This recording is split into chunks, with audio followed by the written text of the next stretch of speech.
Hello everyone, I am Saswata Sanyal from Asian Disaster Preparedness Center, Bangkok. I am based in the Risk Governance Department and I have been working on this local disaster resilience framework for Republic of Korea. So for further information on the framework, you can easily reach out to me at my email, which is saswata.s@adpc.net. Before we start this session, I would like to just talk about a few things which I believe Mr. Israel Hegelos has already discussed in the preceding two sessions. So why do we need a framework? The framework is basically aimed at giving an overall reflection of disaster resilience in a particular locality in Republic of Korea. And it is also to comprehend the amount of uh, progress that has happened vis-a-vis the different dimensions under the framework. So there are four different dimensions under the framework. The first one is understanding local hazards, exposures, and vulnerabilities. The second one is about plans and procedures for disaster safety and management in a particular locality. The third one is about local capacities and resources. And the fourth one is about local engagement and network. So we believe that after reviewing the different policies and documents on Republic of Korea and from other countries like USA, Australia, that these are some of the dimensions that are very important for local level disaster resilience. And that is the reason why we developed these four key dimensions. And the second objective to use this framework is to also comprehend and understand which particular dimension a particular locality is lagging behind. So let's go ahead and understand what are the learning objectives of this session. First is to understand and discuss the different uses of the framework. So as I've already explained, these are the objectives of the framework, and it can be used by different localities in Republic of Korea to basically understand and get an overview of disaster resilience in a particular locality vis-a-vis these four dimensions. And the second one is to practice the use of framework. So this is an Excel-based tool. So anyone who knows how to use Excel can easily use it because mostly the responses are yes and no. And an auto-generated specific and overall recommendation would be given based upon your inputs. So let's go and understand what are the use of the framework and why and how we can use it. So LDRF, the Local Disaster Resilience Framework, is a functional framework, and as I mentioned, is an Excel-based tool.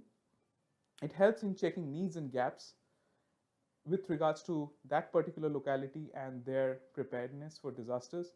And then it can also help us in designing activities and initiatives based upon the overall and specific recommendations that I talked about a little earlier. And then track progress. It can also use as a monitoring tool. So from time to time, on a regular basis, this tool can be used to check the progress vis-a-vis the four different dimensions. So we do have a target score for each of the dimension and achieved score. So with regards to the target score, we can actually check how much are we achieving year by year or in a time-to-time basis on regular intervals. So one other thing that I would like to mention is that this framework is an adaptable framework. So it can be adapted based upon the realities and context of your particular locality. Some of the specific recommendations and the overall recommendations can also be adapted going forward. So it's a very flexible tool that can be adapted further for your locality. Now we will go into understanding how to use the Excel-based tool. So we will meet on the other side when we have the Excel sheet on screen. Thank you. Welcome back everyone. We again meet on the other side and now we have the Excel sheet in front of us. This is the Excel-based tool I was talking about and referring to earlier. This is the Excel-based tool which discusses and helps you find out the local disaster resilience in your particular locality. So on the very top, you can look at the general instructions. So I would suggest that please go through all the general instructions before you proceed. So the first instruction is to fill up box 1. Box 1 talks about the general information of who is filling the information in this particular sheet, which locality do they belong to, which province do they belong to, and the date when they're actually inputting. It is very important for us to understand that we do not fill any other information in any of the other boxes in this sheet. As we go down, we can see that there are two other boxes, box 2 and box 3.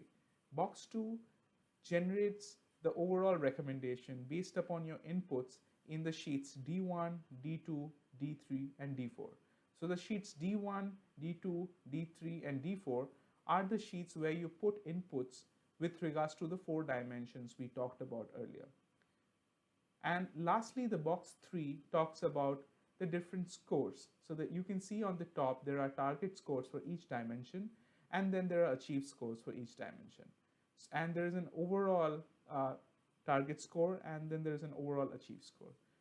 As soon as you fill in your inputs in the sheets D1, D2, D3, and D4, corresponding to the 4 dimensions we talked about earlier, these 2 boxes will be auto-generated, and you will get an overall understanding where your locality lies vis-a-vis the different checklist items under these 4 dimensions. So let's now go to dimension 1 and look at the different checklist items under dimension 1. So we can see here that under dimension 1, we have 6 checklist items. So on the very top, we have whether there is disaster risk assessment for safety diagnosis in a particular locality, and then there are other related checklist items. So the checklist items are divided into 2 priority objectives, as was discussed earlier by Mr. Israel Hagelos. So the priority objectives for checklist item A1, A2, and A3 is comprehensive natural hazard induced risk assessment is undertaken regularly for each locality to produce local natural hazard induced disaster profile. This is a very important part of understanding local disaster resilience for a particular locality, because if we do not understand the risk profile of a particular locality, it's very difficult to plan for local disaster resilience. The second priority objective here, which involves 3 checklist items, is natural hazard monitoring, forecasting, early warning. So this is also very important because from time to time, there will be natural hazards that affect our localities. So there needs to be a monitoring setup that kind of helps us understand what kind of natural hazards are impending on our locality. So you can see here, this is the only column, column E, that you have to fill in. So there are 2 responses, yes and no. If you choose yes response, there will be no specific recommendations. So for each of the checklist items, based upon your response of yes and no, a specific recommendation would be auto-generated. For example, if you select yes, then there will be no specific recommendations, as there is the current setup is already good enough. However, if you select no, then there will be a specific recommendation that is auto-generated here. Similarly, let's try for the other checklist items as well.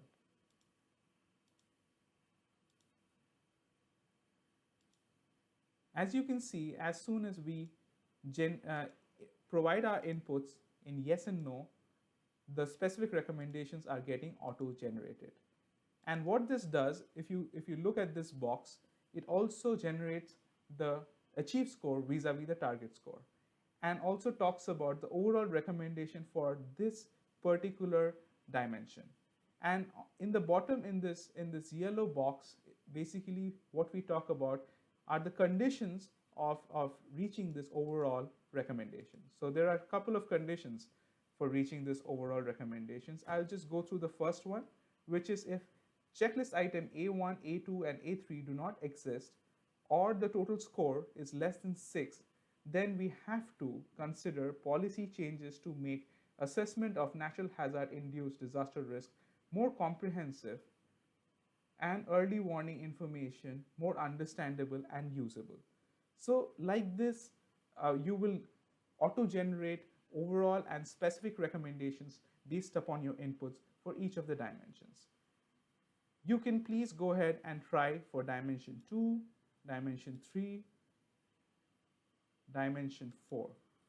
And then once you complete filling up your responses, you can go back to the first sheet. So once you're done with filling up of all the inputs under the sheets D1, D2, D3, and D4, which correspond to dimension 1, which was understanding natural hazards exposure and vulnerability. Dimension 2, where the checklist items mostly talk about planning procedures for disaster safety and management. D3, which talks about local capacities and resources. And D4, where the checklist items enlist items that talk about local engagement and network. You will get an overall recommendation that is summarized here. So as you can see, the overall recommendation will change based upon the inputs that you provide in the individual sheets, and also you will get target scores. Since we have only filled up dimension 1, you can see the target score is 6, and we have achieved 3 out of the 6. And similarly, the overall target score is 41, and we have achieved 3. And once we fill up dimension 2, 3, and 4, then we will get an overall achieved vis-a-vis target score. And this can actually help us to understand under which dimension we need to arrange for certain specific projects which can enhance that particular dimension. With that, I would like to say thank you. Please do fill in your inputs under sheets D2, D3, and D4, and then come back and check the overall recommendations and the achieved vis-a-vis the target scores. Thanks a lot.